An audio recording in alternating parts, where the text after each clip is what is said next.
इथे मी कॉलेज करत असताना बससाठी हा आमचा बस स्टॉप आहे, निळवणे बौद्धवाडी.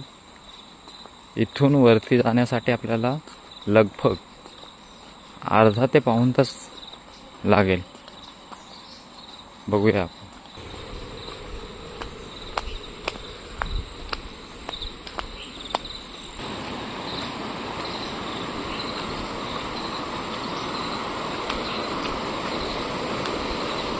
बस स्टॉप जवळील हा ब्रिज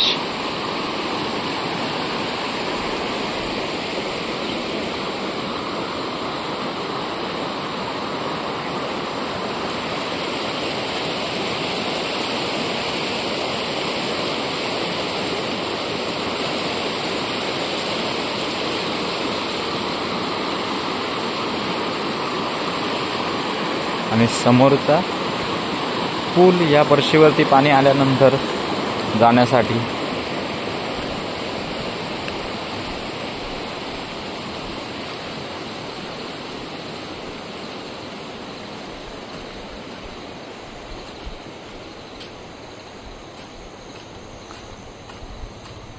माझ्या गावातील एंट्री.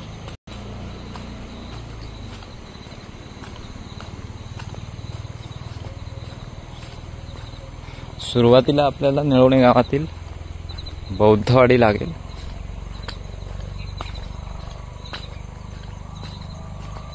निळवणे बौद्धवाडी या बस स्टॉप जवळ उतरून निळवणे बौद्धवाडी पहिली वाडी लागेल. त्यानंतर सिद्धिविनायक नगर आणि त्यानंतर शिवाजीनगर. शिवाजीनगर नंतर आपली कातलवाडी. हा रोड कातलवाडीत जात आहे, म्हणजे माझ्या वाडीत.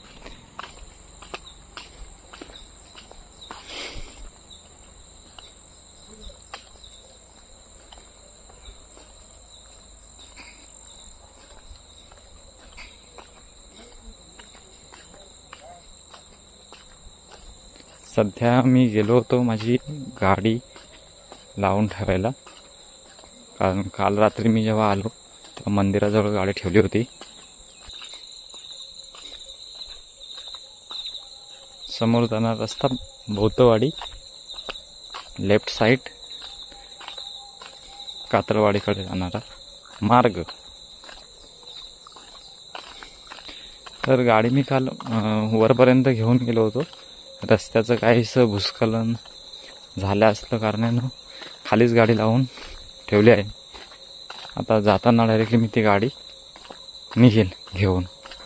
बघूयात पुढे कुठपर्यंत काय तुम्हाला दाखवता येईल असं. मी ज्यावेळेस स्कूलमध्ये शाळेत जायचो त्यावेळेस इकडं पूर्ण शेती असायची. आता पूर्ण भाग ओसाड पडलेला आहे. बघू शकता तुम्ही, ही सगळी शेती होती. इकडे इकडे जंगल जंगल झालंय. पूर्वी म्हणजे एक साधारणतः 2010च्या दरम्यान 9-10-11 मध्ये इथे लोक शेती करायचे किंवा भाताचं पीक पिकवायचे. परंतु आता असे पूर्ण जागा ओसाड पडलेली आहे. पूर्ण शाळेत येतात आता मी स्वतः पाहिलेलं आहे.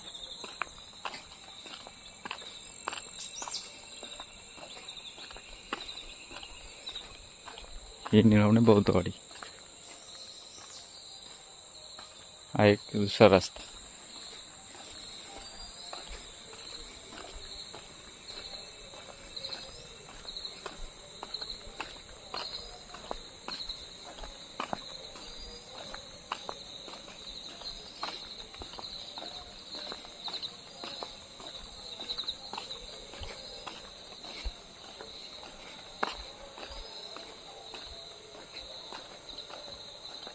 हा काहीतरी शोधतोय प्रमोद पांगळे. हे सिद्धिविनायक नगर.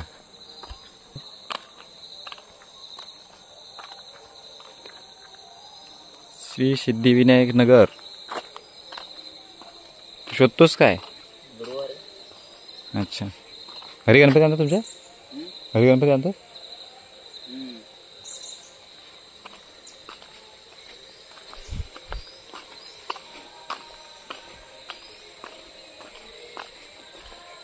यानंतर शिवाजीनगर लागतो. सिद्धिविनायक नगर इथून थोडं आतमध्ये आहे, दिसणार नाही आपल्याला.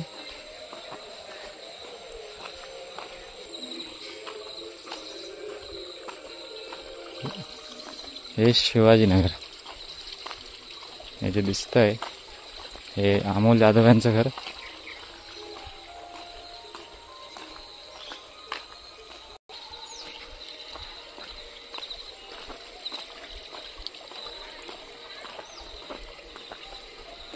हे आमचे अध्यक्ष निळवणे कातरवाडीचे अध्यक्ष, हे राणीम कंपनी, ओमकार राणीम साहेब आता बघत आहेत आपल्याकडं.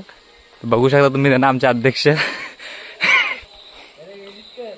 एडिट ना असा चांगला राहतो. हे राणीम कंपनीचं घर. हे बघा एवढं मोठं घर बांधलंय. या घराचे मालक हे बघा आतमध्ये बाथरूम मध्ये बघताय तुम्ही. आणि हा आमच्याकडे जाण्याचा मार्ग. बघूयात पुढे जाऊन काय अजून दाखवण्यासारखं आहे का. इथून वरती जाण्यासाठी सुद्धा आपल्याला साधारणतः अर्धा तास लागतो इथून. कारण माझं 5वी ते 7वी पर्यंतचं शिक्षण या रस्त्याने जायचं. आम्ही त्यावेळेस इथं आमच्याकडे हातात गाडी असायची, ते आम्ही ते लपवून ठेवायचो आणि मग इथून वरती जायचं. त्यावेळेस रस्ता पण कच्चा होता, हा झाला होता डांबरचा. परंतु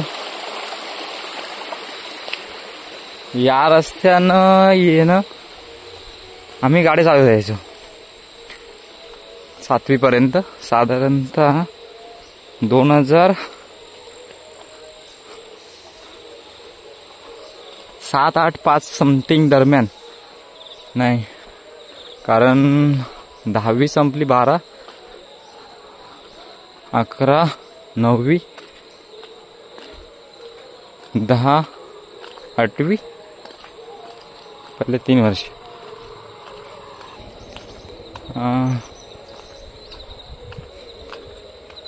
म्हणजे 7-6 पासून मी मराठी शाळेत, आमचा प्राथमिक शाळा 2 नंबर निळवण्याची, तिथे शिकत होतो. त्यावेळेस आमचा हा रेग्युलर रस्ता असायचा. आणि जिथून मी शूट करायला सुरू केलाय तिथून साधारणतः पुढे हायस्कूल असायचं. आता आपण माझ्या घराकडे चाललोय. हा नेहमीचा रस्ता एक खालून अशी पायवाट होती, या जंगलाच्या खालून एक पायवाट होती. ही चिंच होती इथे, ती पण तुटली आहे. हे सुकं लाकूड दिसतंय इथं. ही चिंच आहे. हे बघा आता मला दाखवतो. ही चिंच आहे. या चिंच खालून एक रस्ता होता पायवाट.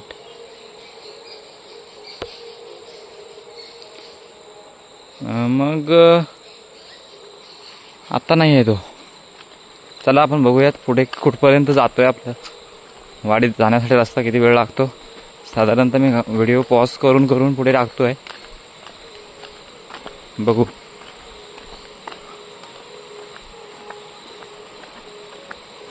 तर अशा प्रकारे असं एक दुर्मिळ किंवा दुर्गम ठिकाणी असं माझं घर आहे. खूप बदल तर झालेत तिकडे आता, परंतु एक आनंदाचा क्षण आपण जो म्हणू शकतो तो आता सध्या पाहायला मिळत नाही, जो मी बालपणात अनुभवलाय. लोकांची एकी म्हणा किंवा एखादा कार्यक्रम म्हणा, या सगळ्या गोष्टी पाहायला मिळत नाही. ते जो तो आपल्या आपल्या कामात बिझी, त्या कारणानं ते काही पहिल्या गोष्टी दिसून येत नाही. इथे आता हा स्मशानभूमी जाण्यासाठी रस्ता बनवलेला आहे. ती स्मशानभूमी आहे कदमवाडीची. हा रस्ता पूर्वीपासूनच होता, जेव्हापासून मी शाळेत येत होतो तेव्हापासूनच. साधारणतः शाळेत सुरुवातीच्या वर्षी हा कच्चा रोड होता, आत्ता पक्का झालाय. तर इथून पुढे खूप कच्चा रोड होता. आणि तेव्हा ज्यावेळेस शाळेत आम्ही जायचो त्यावेळेस फारसं काय वाटायचं नाही, पण आता चढणं मात्र अवघड वाटतं. आता सध्या तरी मी गाडी घेऊन आलो आहे, पण बघूया, तुम्हाला दाखवतो माझा घरापर्यंतचा रस्ता कशा प्रकारे आहे. आता भूस्खलन झालं आहे त्या रस्त्याचं. गेले काही कित्येक वर्ष त्या रस्त्याचं भूस्खलन झालेलं नव्हतं. एक 15 ते 16 वर्ष झाली मला वाटतं, समथिंग नाही, एक 10-15 वर्ष झाली. तर त्या दरम्यान कधी भूस्खलन झालं नाही. आता ते कारण काय, ही दुसरी फरशी आमच्या वाडीकडे जाण्यानंतरची पहिली आपण बघितली बस स्टॉप जवळ होती.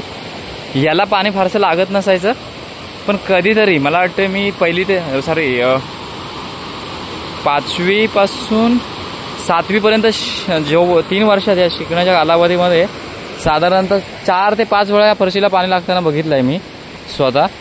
फारसं लागत नाही पाणी, परंतु आता हे बंधारे वगैरे बांधले त्याच्यामुळं लागतं. ही विहीर आमच्या गावची विहीर आहे. इथून पाणी पुरवठा केला जातो 3-4 वाड्यांना, किंवा जेवढ्या वाड्या आहेत आमच्या गावात, निळवणे गावात. तर याचा पाणी पुरवठा ह्या 2 टाक्यांमध्ये साचलेल्या पाण्यामधून नळापर्यंत पोहोचतो. आणि आतमध्ये आमचं गावचं मंदिर आहे. हे गावचं मंदिर दरवर्षी इथे पूजा होत असते. शंकराचं पेंड आहे तिथे, बघायचं पण दाखवून घेऊया तुम्हाला सर्व, म्हणजे तुम्हाला व्हिडिओ बघायला आवडेल. हे विहीर पण दाखवूया किती खोल आहे काय. हे बघा, हे शंकराचं पेंड आहे आणि हे विहीर आहे. पूर्वी हे पाणी पुरवठा या विहिरीतून नव्हतं होत, हे आत्ता बांधकाम केलेलं आहे. पूर्वी पूर्ण दगडाचं बांधकाम होतं आणि थोडं खोदले या विहिरीला आणि खोल केलं आणि मग इथून पाणी पुरवठा सुरू केला. कारण समोरची जी दिसते ना ती विहीर फार खोल नव्हती, किंवा त्याच्या खाली दगडं खूप आहेत असल्या कारणानं तिथे खोलपणा आणता आला नसल्या कारणानं मग या विहिरीला खोलपणा होता. सो इथून खोलपणा करून मग याच्यातून पाणी पुरवठा सुरू केला. इथूनही आहे, आमच्या वाडीसाठी इथूनच पाणी पुरवठा केला जातो. आणि बाकीच्या काही राहिलेल्या वाड्या आहेत त्यांचा पाणी पुरवठा आपल्याला त्या विहिरीमधून जायला आता जातोय. आणि सुरुवातीचं पाणी सोडण्याचं काम या बॉक्समधून केलं जायचं येल्लोवाल्या. आता ते नवीन बांधले, म्हणजे थोडा बदल आहे. थोडा म्हणण्यापेक्षा मी म्हणले खूपच बदल आहे. तर हे इथे मी गाडी लावली होती काल 7 वाजता जेव्हा मी आलो त्यावेळेस इथं गाडी लावली होती मी, कारण वरती रिस्की आहे ते बोर्ड वगैरे लावले म्हटल्यानंतर. हे आमचं गावचं मंदिर आहे आणि खूप लोक इथे येऊन पूजापाठ वगैरे सगळ्या गोष्टी केल्या जातात. गावात खूप एक आनंदाचा क्षण अनुभवता येतो आपल्याला. आता हे तुम्हाला दाखवतो, बोर्ड लावला आहे, ग्रामपंचायत अंतर्गत लावलेला आहे, तुम्ही वाचू शकता. ग्रुप ग्रामपंचायत शिरोळी मौजे निळवणे कातलवाडीकडे जाणाऱ्या रस्त्याचे भूस्खलन झाले असून त्याला भेगा पडल्या आहेत. तरी सदर रस्ता धोकादायक असून वाहतुकीस बंद करण्यात आला आहे. आणि हुकुमावरून, ग्रामपंचायतीच्या हुकुमावरून या गोष्टी केलेल्या आहेत. आणि खूपच रस्त्याचं भूस्खलन झालेलं मला पण दिसून आलं. एवढ्या मोठ्या प्रमाणात भेगा गेल्या आहेत की आता कुठलेही वाहन वरती जाऊ शकत नाही आहे, म्हणजे 2 चाकी देखील जाऊ शकत नाही. तर हे इथपर्यंत गावच्या मंदिरापर्यंत इतका वेळ झाला आपल्याला बस स्टॉपपासून येईपर्यंत. आता इथून पुढे थोडं गेल्यानंतर मी थोडा आता व्हिडिओ पॉज करतोय आणि बघूया आपण पुढचा मार्ग कशा प्रकारे आहे. भूस्खलन देखील तुम्हाला दाखवूया कशा प्रकारे भूस्खलन झालेलं आहे आपल्या रस्त्याचं. बघा तुम्ही, आणि तुम्ही आपल्या या व्हिडिओमध्ये जर नवीन असाल, पहिल्यांदा पाहत असाल तर नक्कीच तुम्ही या व्हिडिओला सबस्क्राईब करून ठेवा, की जेणेकरून मी जिकडे जाईल आणि तिकडून काय तुम्हाला माहिती मिळवून देता येईल तर ती माहिती तुमच्यापर्यंत सगळ्यात आधी पोहोचेल नोटिफिकेशनने. तर सांगायचं तात्पर्य असं आहे की मी आज गावी आहे, एक 12 तारीखपर्यंत गावी आहे मी. जेवढं काय मला तुमच्यापर्यंत पोहोचवता येईल गावाकडच्या माहिती त्या मी तुमच्यापर्यंत पोहोचवत राहील. बघूया